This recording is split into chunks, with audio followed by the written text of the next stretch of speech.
Amada Iglesia, muy buenas tardes, bienvenidos. Estamos en nuestro espacio congregacional de estudio bíblico. Este espacio no es más que el cumplimiento de lo que ordena la palabra acerca de escudriñar las escrituras.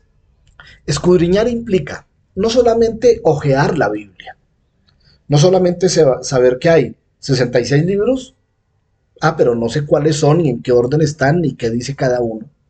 No es solamente poseer una Biblia, tener una Biblia. No es solo tener una aplicación de la Biblia en el celular. No, escudriñar implica leerla, estudiarla, meditarla y ponerla por obra. En eso consiste el estudio bíblico. Y lo que hacemos en Ixam, en este caso los miércoles, después de la pandemia, nuestro estudio bíblico era antes los jueves, tiene que ver con esa parte de la doctrina que nosotros cumplimos. Recuerden ustedes, cuando la iglesia, allá en Hechos de los Apóstoles capítulo 2 nace, y el mismo día, con la venida del Espíritu Santo, muchos judíos que estaban allí por la fiesta de las semanas de Pentecostés, reciben el mensaje de parte de Pedro y abren sus corazones a la palabra predicada sobre Jesús como el Mesías prometido.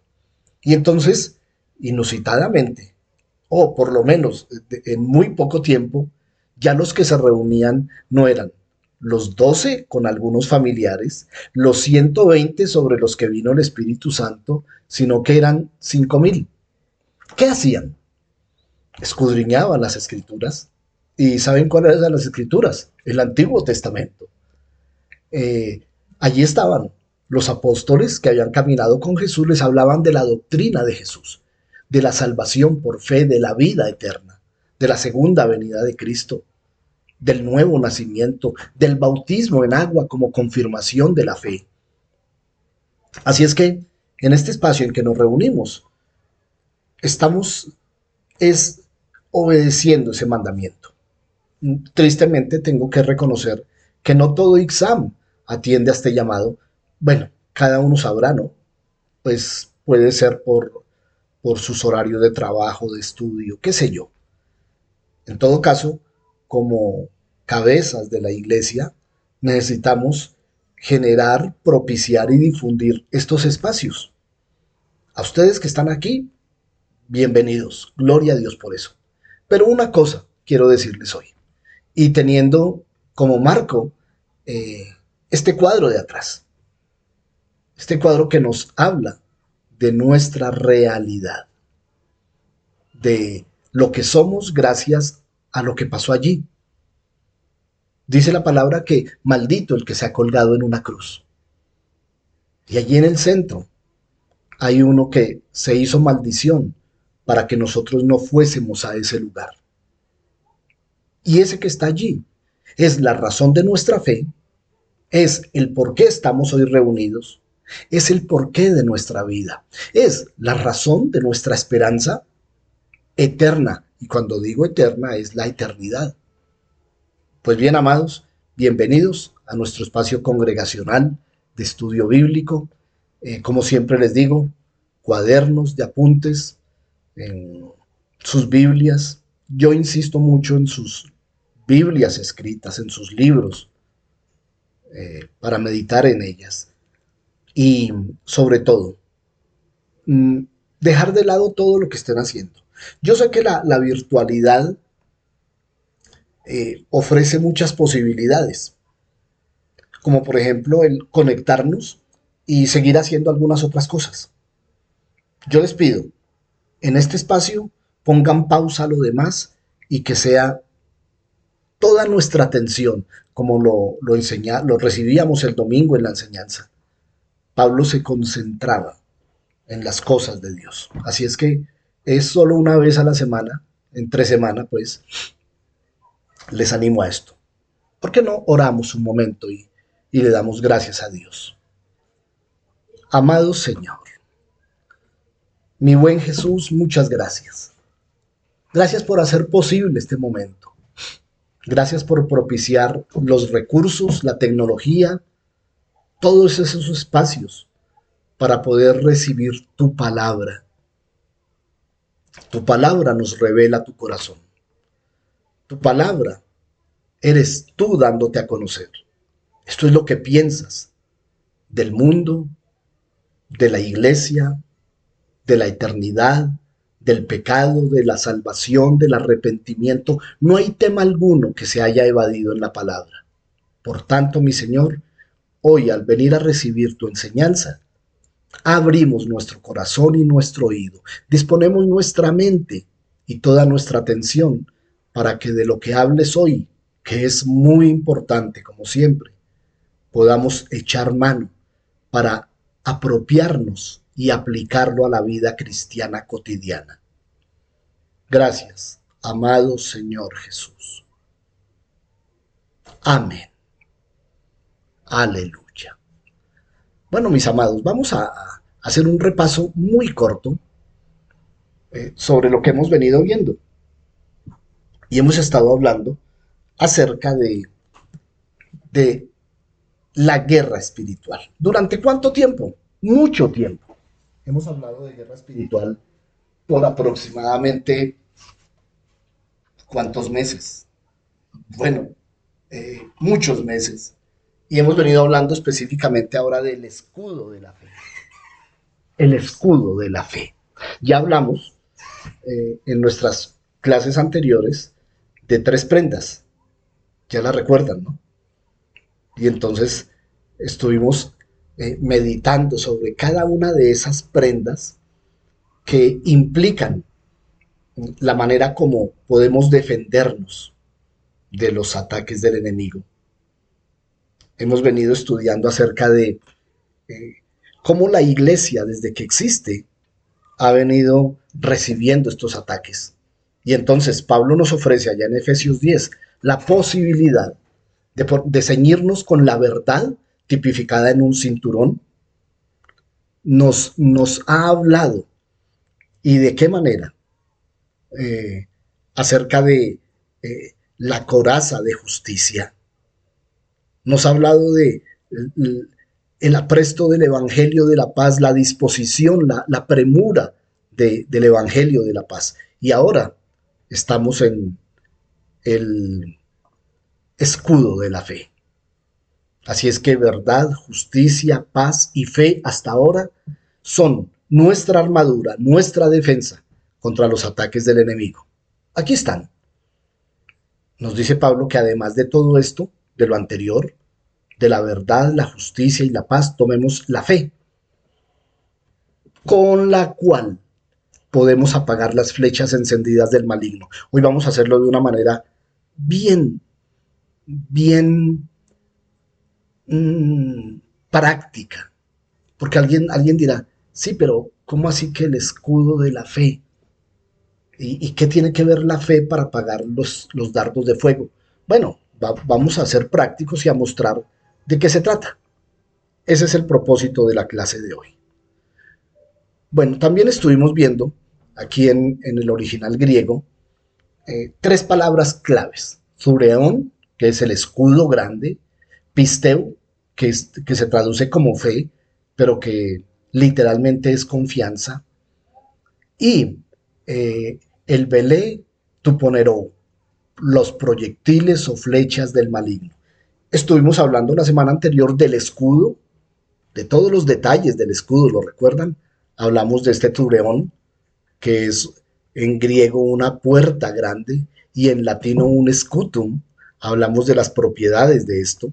También pudimos ver en este espacio cómo las legiones romanas, que son el modelo que toma Pablo para apropiarlo simbólicamente a la defensa de un cristiano, a la defensa ante los ataques cotidianos del enemigo. Y allí quedamos. Y estábamos viendo entonces, a través de esta figura, cómo la unidad de la iglesia es necesaria. Un centurión romano, con su escudo, podrá protegerse únicamente la parte frontal, pero queda vulnerable su espalda y sus costados y la parte superior. pero cuando están unidos, logran proteger todos los lados. Y esto nos recuerda, y si Pablo lo expone así, nos recuerda que como iglesia la unidad es fundamental contra los ataques del enemigo. Hoy vamos a ver algo, y si bien es cierto, hoy vamos a hablar de la fe, también quiero tocar un punto muy particular que después ahondaremos en él y tiene que ver con los dardos de fuego del maligno. Para que podamos aplicar la fe a esto. Obviamente, la tercera parte de esta clase o de este tema, que será tal vez en 8 o 15 días, podremos ahondar en estos dardos de fuego, en estas flechas encendidas. Pero aquí hemos visto algunos de los dardos de fuego, los comunes del diablo. Uno, el desánimo. Dos, el temor.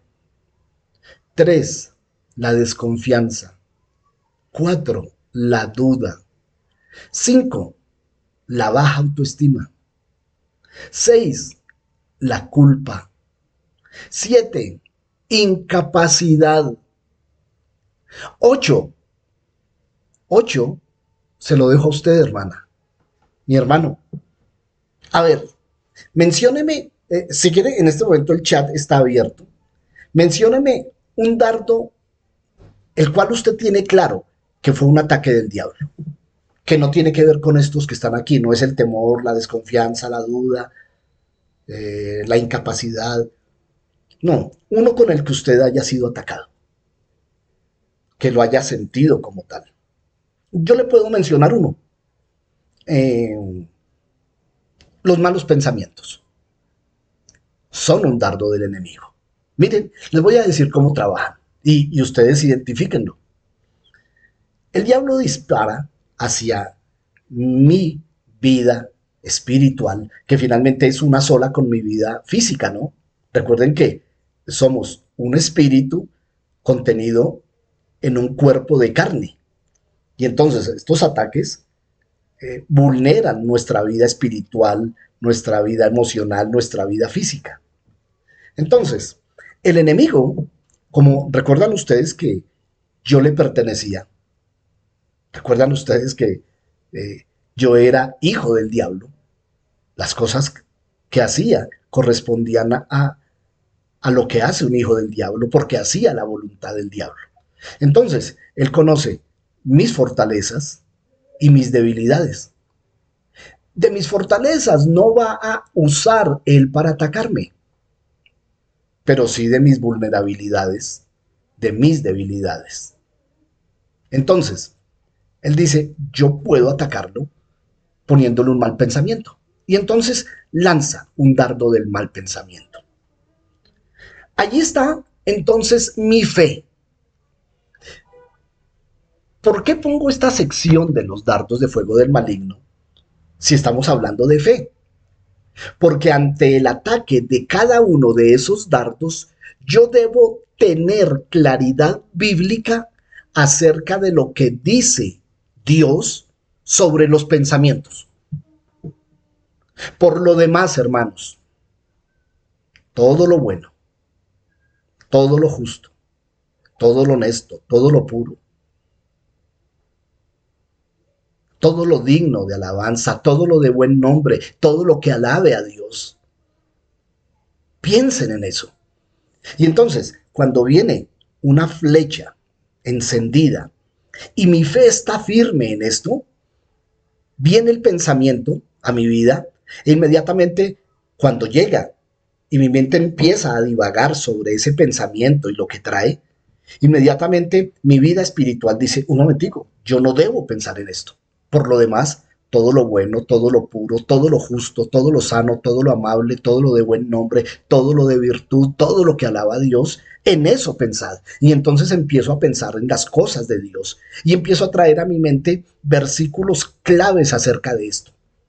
¿Por qué? Porque la Biblia lo dice y yo lo creo.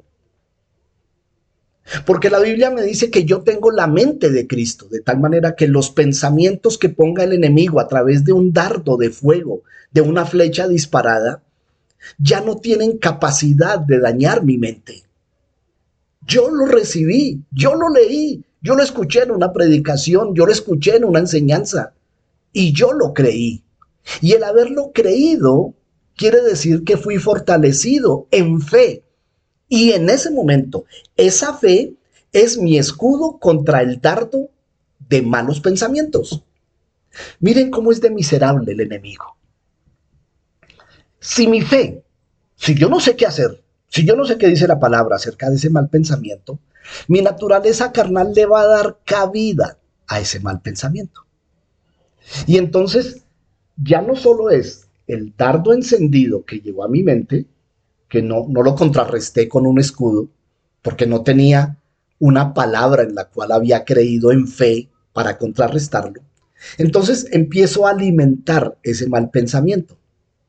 Y entonces en ese momento el enemigo lanza otro dardo que se llama acusación, porque él es un acusador, ¿no? Y entonces empieza a acusarme por tener malos pensamientos. Es decir, él propicia el mal pensamiento con un dardo y luego me ataca acusándome como si ese pensamiento hubiera nacido en mi mente espontáneamente.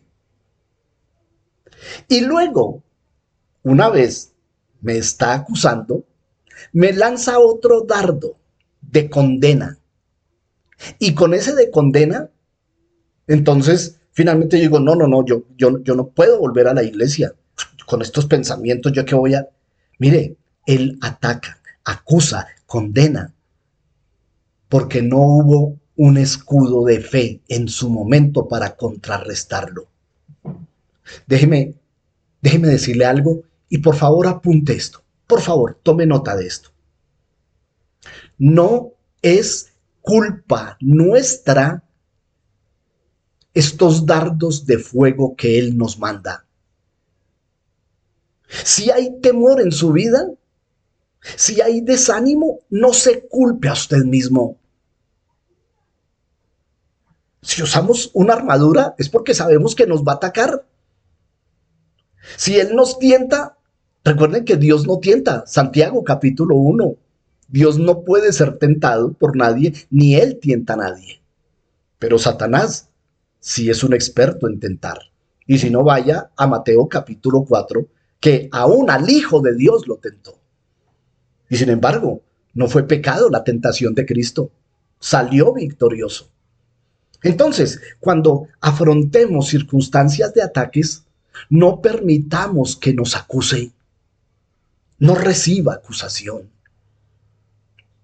Cuando tenga duda, amado, no es culpa que usted tenga duda. El enemigo lo está atacando. Así es que desenmascaremos a Satanás diciéndole, no, momentico, yo no tengo problema, atáqueme lo que quiera, que aquí tengo mi escudo de la fe. Yo sé en quién he creído, yo sé en qué he creído. Por eso a mí me impacta que usted un domingo escuche una predicación que se puede aplicar de una manera muy práctica a la vida. Y sin embargo, la dejamos pasar como si hubiéramos visto una película. No, si no ponemos por obra la palabra, si no somos hacedores de la palabra, amados, de nada va a servir porque nuestra fe no va a ser fortalecida y esos principios de vida que recibimos en enseñanza, en predicación, no se convierten en escudos. Recuerden lo que les digo cada domingo. Cada domingo al terminar la reunión yo oro por ustedes porque sé que en esa semana van a ser atacados en todas las áreas. Y por eso el domingo en la predicación lo que recibimos es la provisión contra los ataques de esa semana. Esta es una realidad espiritual en la cual usted y yo vivimos, mi hermano. Esta es nuestra realidad bíblica.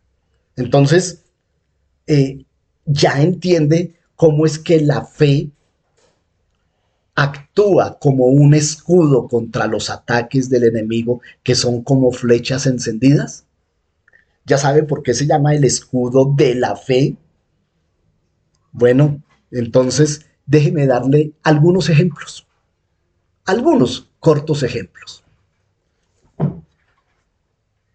Les voy a leer, lean conmigo allí, esto es Reina Valera. Maldito el día en que nací, el día en que mi madre me dio a luz, no sea bendito. Maldito el hombre que dio nuevas a mi padre diciéndole, hijo varón te ha nacido, haciéndose alegrarse mucho. Y sea el tal hombre como las ciudades que asoló Jehová y no se arrepintió. Él está hablando del hombre que le dio la noticia al papá para que se alegrara. Oiga gritos de mañana y voces a mediodía. ¿Por qué no me mató en el vientre y mi madre me hubiera sido mi sepulcro? ¿Y su vientre embarazado para siempre? ¿Para qué salí del vientre? ¿Para ver trabajo y dolor? ¿Y que mis días se gastasen en afrenta? ¿Quién está hablando? No pensemos en el nombre, ¿no? Yo se los digo, es Jeremías. Y está en el capítulo 10, versículo 14 al 18. Ese 2, omítanlo de ahí, que ese 2 eran 2 puntos. Jeremías 10, 14 al 18. Ahí está en Reina Valera. Pero no pensemos en que sea el profeta Jeremías. Pensemos en qué clase de hombre está diciendo estas cosas. Un hombre deprimido, un hombre que ya no quiere saber nada de la vida, un hombre que no tiene esperanzas, un hombre que quiere morirse, un suicida en potencia. Sí, era nada más ni nada menos que el profeta Jeremías, el gran profeta Jeremías. ¿Recuerda cómo lo llama cómo lo llamamos los cristianos de todos los 20 siglos? El profeta llorón. Les quiero decir algo. Jeremías era un hombre de mucha fe. De mucha fe. Pero ¿saben cuál era el problema? Que él creía en lo que Dios le había dicho. Y como lo creía en su corazón, él lo predicaba y se desanimaba porque veía que la gente no lo tomaba en serio. Él les predicaba arrepentimiento y el pueblo no se arrepentía. Él les predicaba juicio y el pueblo se reía. Él les predicaba perdón de Dios y el pueblo no se arrepentía. Entonces, ¿qué pasó con este hombre? Después Pablo, lo vamos a ver, nos enseña algo. La situación es que aún habiendo fe, y también tome nota de esto, usted y yo, mi hermana, mi hermano, usted que está allí, somos gente de fe. Somos de aquellos que el Espíritu Santo nos convenció del pecado en el que estábamos. Usted y yo somos de los que un día alguien nos predicó y su palabra atravesó nuestro corazón.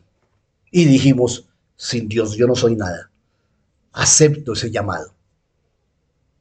Y ese día entregamos nuestra vida. Decidimos, así como lo veíamos con Ruth, cuando decidió caminar con Noemí.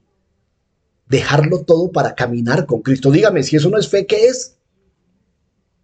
Y empezamos a caminar con Dios. Y empezamos a ser fortalecidos, a conocer la palabra, a ver hechos sobrenaturales y milagrosos. Yo soy un testigo de los milagros de Dios. Y esa fe se ha fortalecido. Pero, como no solo mi vida es espiritual, sino que también tengo una vida familiar, sentimental, emocional, económica, laboral, social, cultural. Son muchos roles. Entonces, cuando estoy lleno de la palabra de Dios y gozoso con Dios, y por alguna razón vivo una circunstancia económica contraria y resulto metido en tremenda deuda, y esa deuda trasciende y termino siendo llamado por abogados y empiezan a presionarme y amenazarme con procesos ejecutivos y todo eso. Entonces, empiezo yo en un punto en el que usted ha estado, mi hermana. Mi hermano, usted que está ahí, usted ha vivido eso. Sí, tengo la fe, como Jeremías, Lo que Dios me dijo, yo sé que es verdad. Pero estoy viendo esto, estoy viviendo esto. Y entonces estamos en un punto en el que hay dos caminos. ¿Caminamos por fe o caminamos por las circunstancias? Por vista, por lo que vemos. Ese es el gran conflicto en el interior del hombre. Sí, Dios dice, pero veo esto. Y allí está Jeremías. Dios le dice, Nabucodonosor va a venir y va a acabar con todo esto.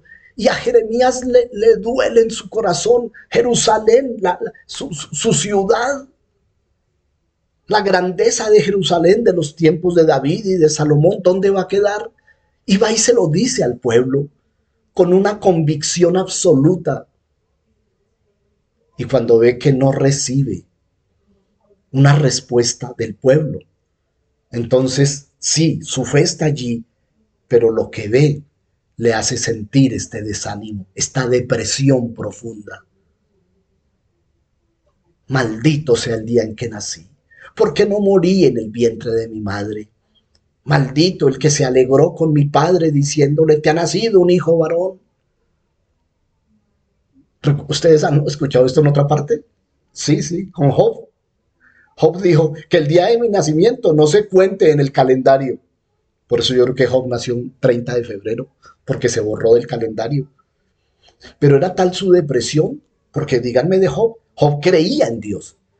Hombre justo y recto, temeroso de Dios y apartado del mal, le vino la desgracia y sin embargo no renegó de Dios.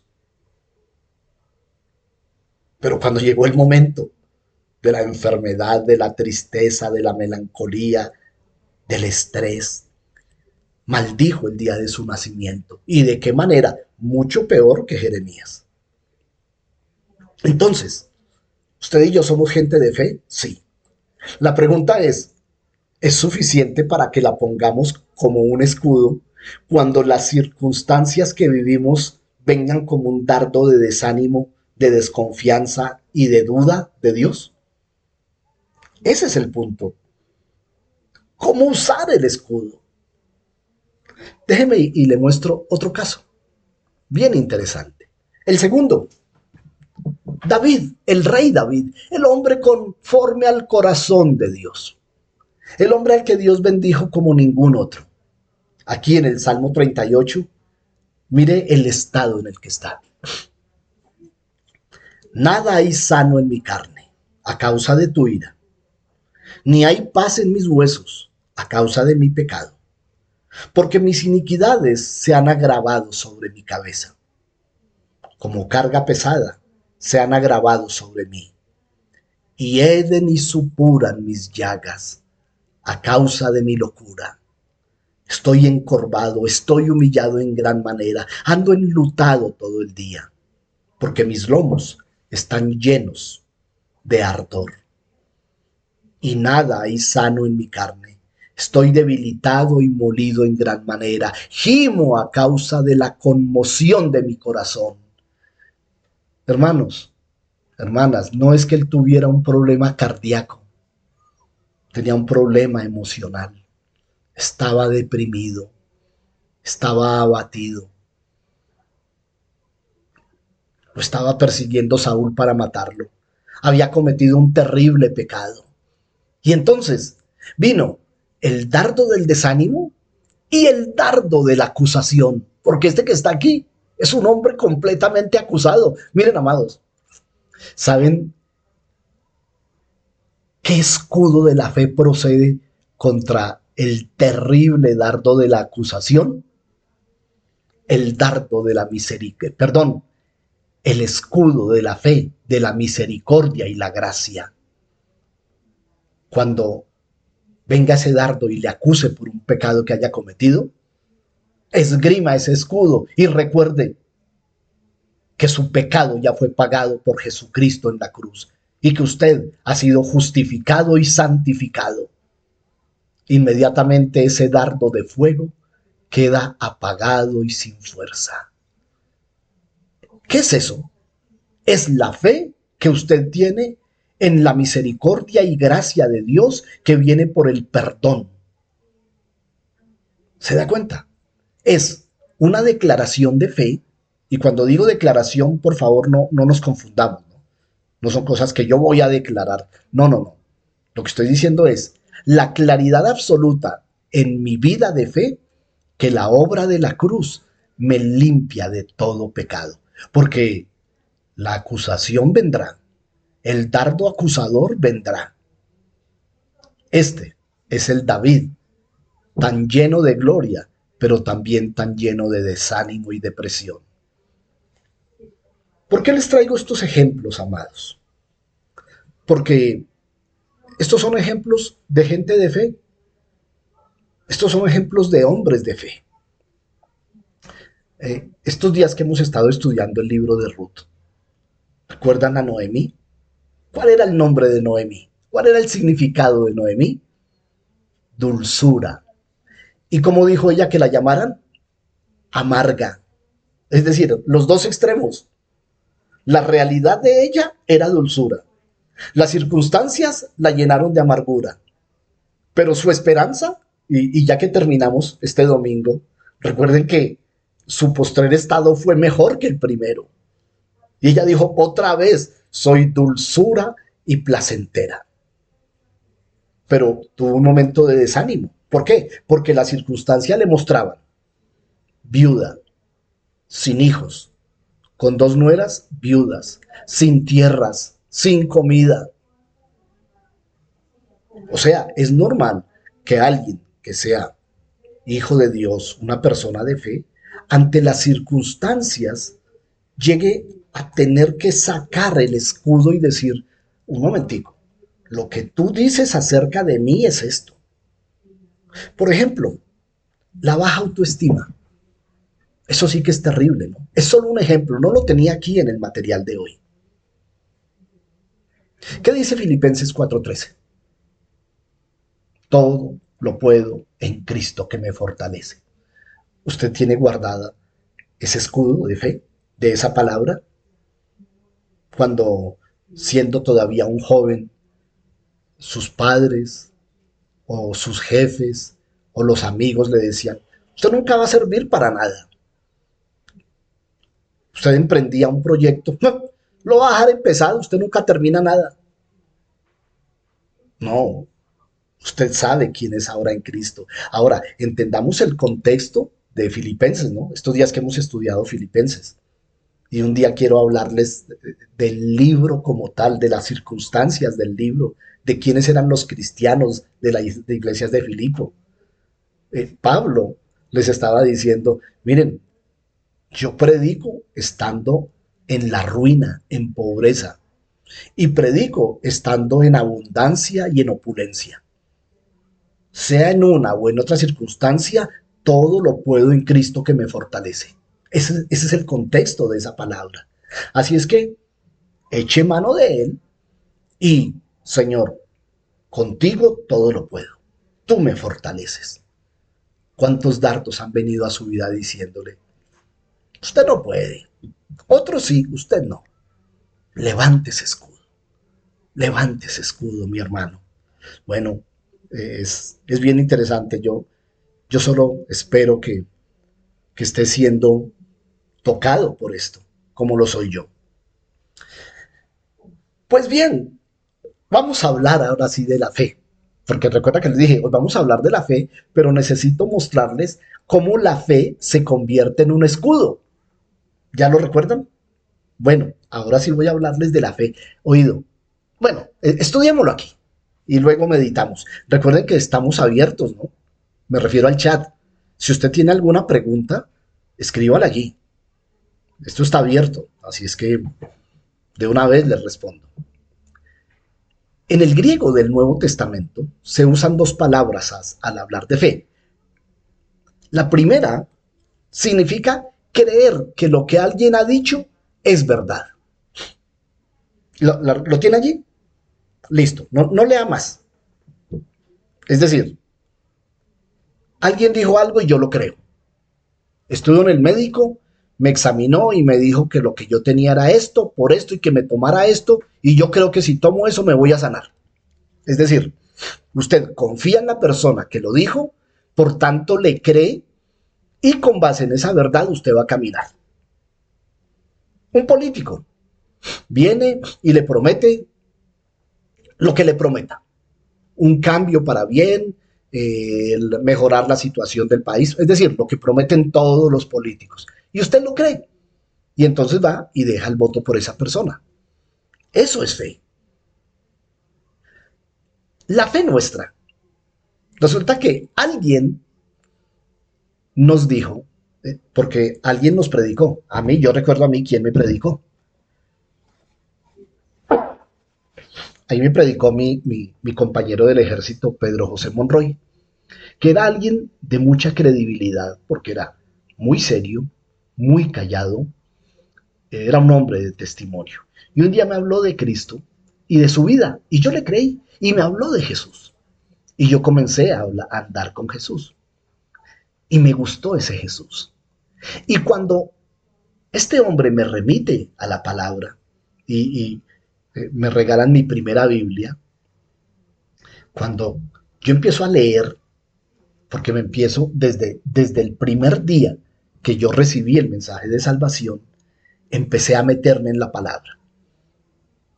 Yo recibo, soy lector porque mi generación por naturaleza es lectora. Nosotros no teníamos, en mi casa lo que había era libros. Allá no había televisión, había un radio que se oía generalmente por las noches, pero la distracción nuestra, el hobby nuestro, el hobby de nuestros hermanos, mío, era leer. Y entonces ahora tengo una Biblia en la mano y para mí es normal leerla. Y empiezo a ver cosas y me interesa. Y empiezo a creer que lo que dice Dios allí es para mí. Y decido creer en Él. Entonces, el primer significado, lo primero que significa pisteo, es creer que lo que alguien ha dicho es verdad. La segunda, la segunda acepción, el segundo significado, implica no solo creer y confiar, sino con base en lo que se escuchó, se cree y se confía, hacer un compromiso de obediencia. Sí, lo que usted dice es que yo haga esto, lo voy a hacer. Entonces, no solo implica escuchar, creer y confiar, sino comprometerse. La segunda es la que salva. La segunda acepción, ese significado de, sí, usted creyó que alguien lo dijo, pero no solamente lo creyó, también confió e hizo un compromiso. Los que estamos aquí somos de estos. Creemos en la palabra de Dios, creemos en el Evangelio. Depositamos nuestra confianza en esa verdad, nos comprometemos con el Señor. ¿Qué implica un compromiso? ¿Qué es comprometerse? En estos días con una pareja estamos estudiando la palabra pacto, porque es una pareja que se va a casar. Y entonces llevamos ya casi un mes estudiando acerca de la palabra pacto. Y pacto es un compromiso entre dos partes.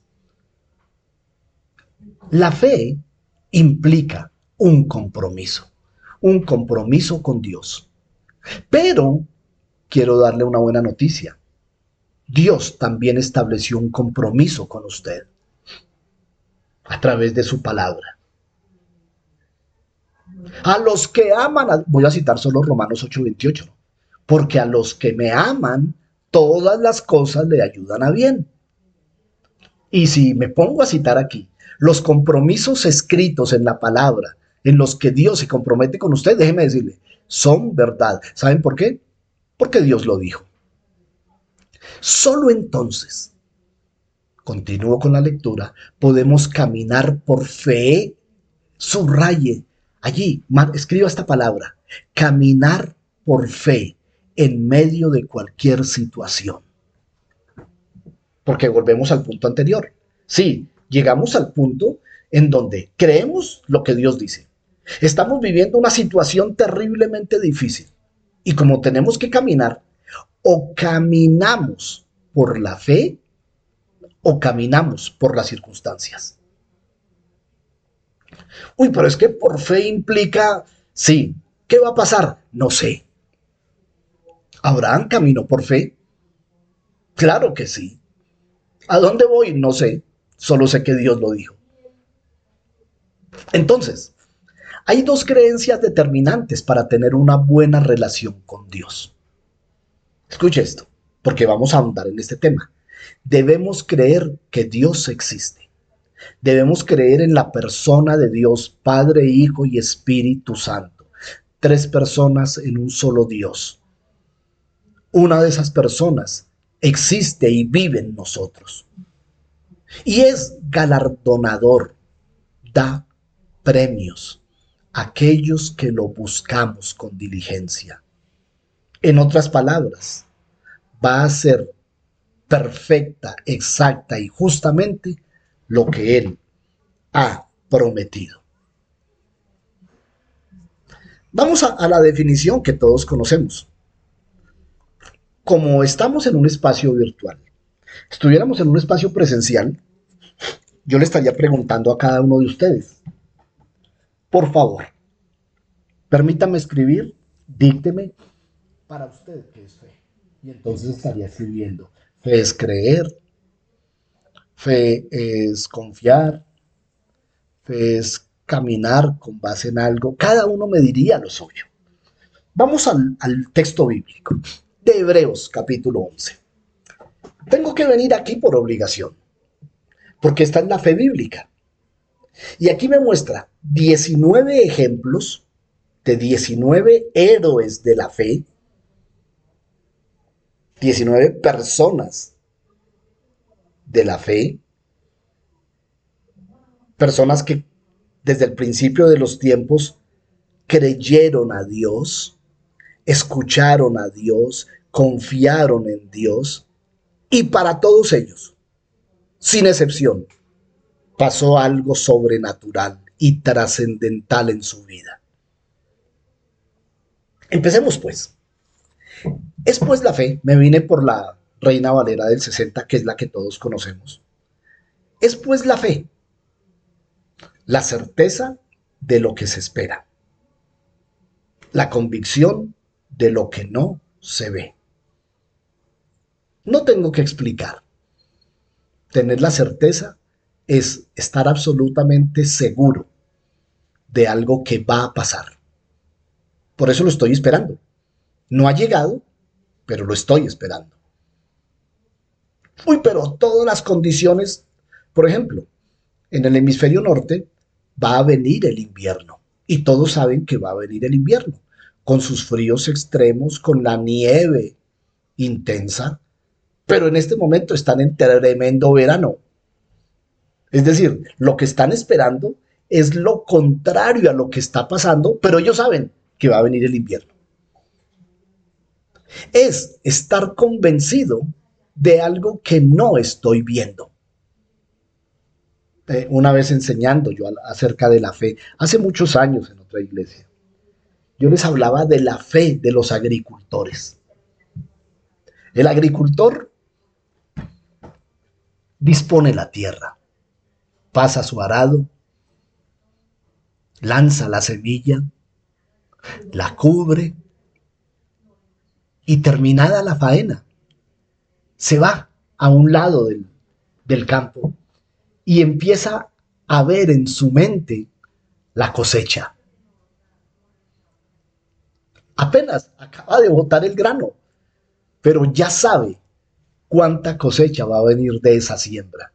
Es más, está tan convencido que empieza a proyectar su vida con base en la cosecha. Él sabe que va a recoger tantas arrobas del producto que vendidas a tanto, valen tanto, que con esa plata va a poder pagar tal cosa, comprar aquello. Es decir, él nunca dice, pues yo voy a dejar este grano aquí a ver si de pronto hace buen clima, si viene la lluvia temprana que la hace crecer y la lluvia tardía que es la de la cosecha. Y si de pronto me va bien, entonces voy a pagar lo que debo.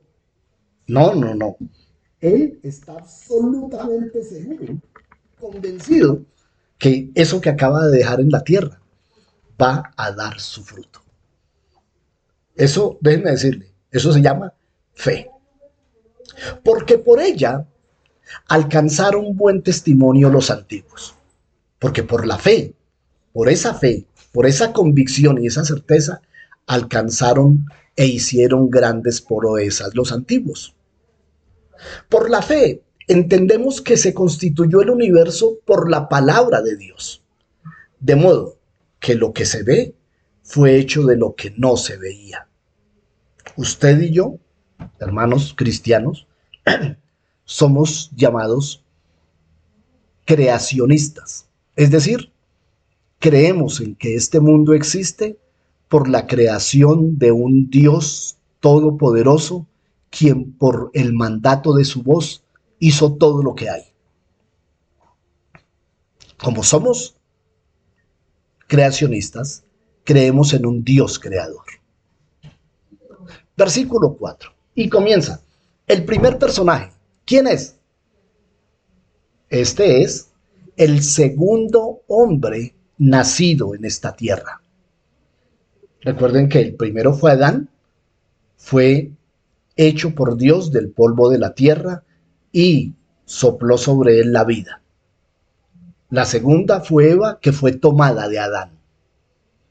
El tercero fue Caín, el hijo mayor de Adán y Eva. Y el cuarto, Abel, por la fe que tuvo él, ofreció a Dios más excelente sacrificio que Caín.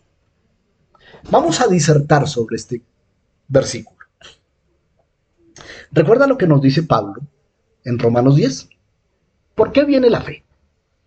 La fe viene por el oír. Entonces, a mí me sugiere que Dios había hablado con Caín y Abel. Desen cuenta que cuando Dios en el capítulo 4 le habla, en el 4:4 le habla a Caín, Caín no se aterra porque Dios le esté hablando, ¿no? Dios le dice, Caín, ¿dónde está tu hermano Abel? Y él le responde, tranquilamente, ¿soy yo acaso su guardián? Es decir, él no se aterra como que ¿quién me habla?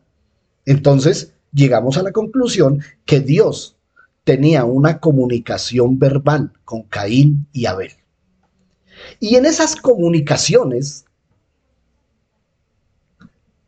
Dios abrió su corazón acerca de los sacrificios, de lo que a él le gusta. ¿Qué les diría?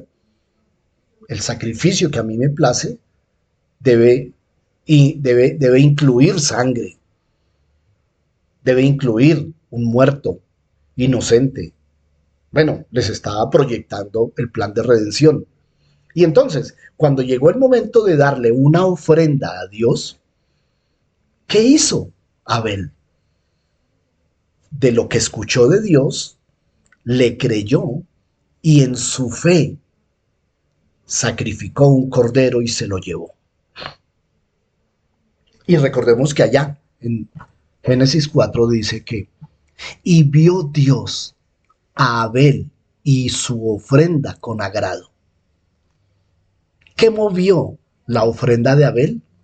La fe por haber escuchado lo que Dios quería. Y entonces, por esa fe, ofreció mejor sacrificio.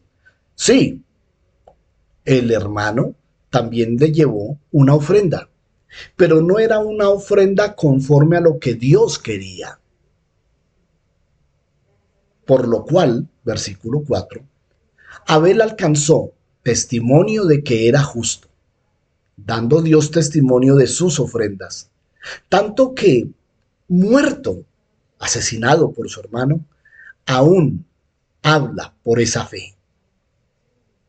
Luego salta al capítulo 5 de Génesis. Por la fe, Enoc fue traspuesto para no ver muerte. Y entonces seguimos avanzando en esa parte de la Biblia que no habla explícitamente de los hechos, pero por la manera como está narrado, uno asume. Por ejemplo, no dice, y Dios hablaba a Caín y Abel, pero aquí vemos que están en un diálogo, y entonces a Dios le hablaba a Caín y Abel. Abel muere, Caín es desterrado y maldecido por Dios. Y empieza a crecer la maldad, y empiezan los hombres a reproducirse, y empieza Adán y Eva a tener muchos hijos e hijas, y empiezan a casarse y a tener más hijos y más hijas. Pero en la medida en que crece la población, también crece la maldad. ¿Saben por qué? ¿No lo recuerdan? Bueno, yo sí lo recuerdo. Está en el capítulo 3 de Génesis. Porque estaban alejados de Dios. Recuerde, Dios sacó del Edén a Adán y Eva. Y estar alejado de Dios implica estar alejado de su corazón. Pero en unas generaciones adelante, partiendo de Adán, Dios vio un corazón recto y Dios le habló a Enoc. Y Dios lo traspuso, es decir, lo levantó al cielo sin que conociera la muerte. Y antes que fuese traspuesto, antes de ser llevado al cielo, testificó que era justo delante de Dios. Versículo 6. ¿Y por qué está señalado en rojo?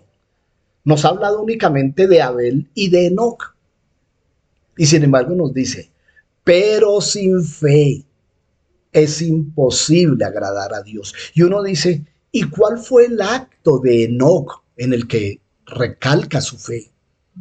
Pues si fue hallado justo, es porque caminó conforme a lo que él sabía que agradaba a Dios. ¿Se lo dijo Dios? Seguramente. Y en estos dos actos de fe, inmediatamente el escritor bíblico, que se llama Moisés, escribe, el escritor bíblico que habla de Moisés, que es el autor del libro de Hebreos, nos dice, pero sin fe es imposible agradar a Dios. Y si Enoc agradó a Dios, quiere decir que tenía fe.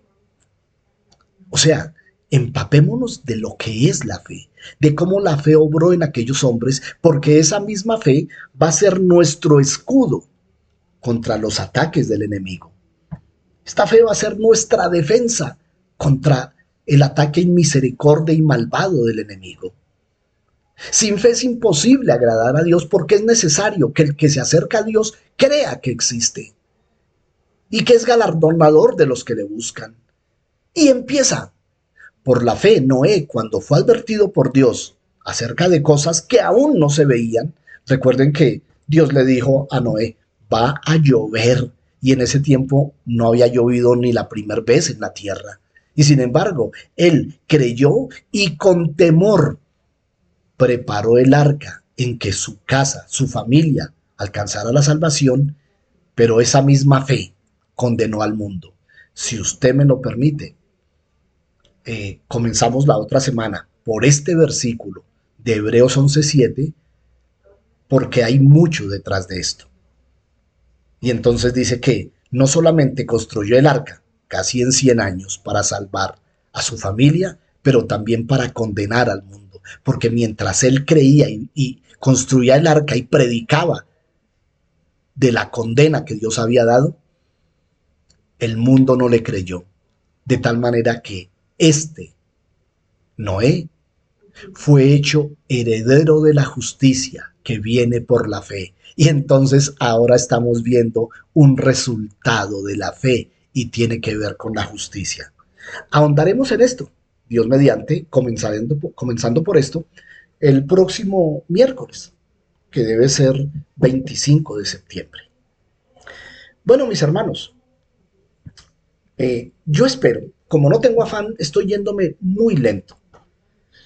Mi intención es que ustedes, hermanos, así como yo, entendamos que esa fe que nos sirve de escudo, nos sirve, no que nos sirve, no, que nos sirve de escudo contra los ataques diarios del maligno, sea una fe que estemos ejercitando, creciendo, pero siempre la fe vendrá por la palabra. Por esto que hemos predicado hoy, su fe es fortalecida. Bueno, necesitamos conocer mucho más acerca de esto.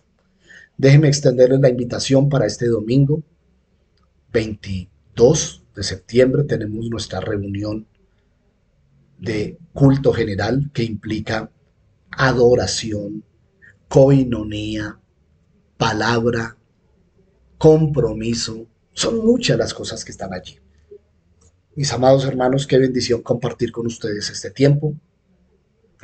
Si Dios lo permite, mañana les estaré compartiendo. Estamos en la segunda carta a los tesalonicenses. No les compartí hoy porque es que quiero hablarles de la iglesia de Tesalónica y por qué Dios les escribe a ellos lo que les escribe. Así es que nos vemos, tengan una muy buena noche. Cualquier inquietud, ya saben, este chat permanecerá abierto. Que Dios les bendiga, mis amados. Será hasta el domingo.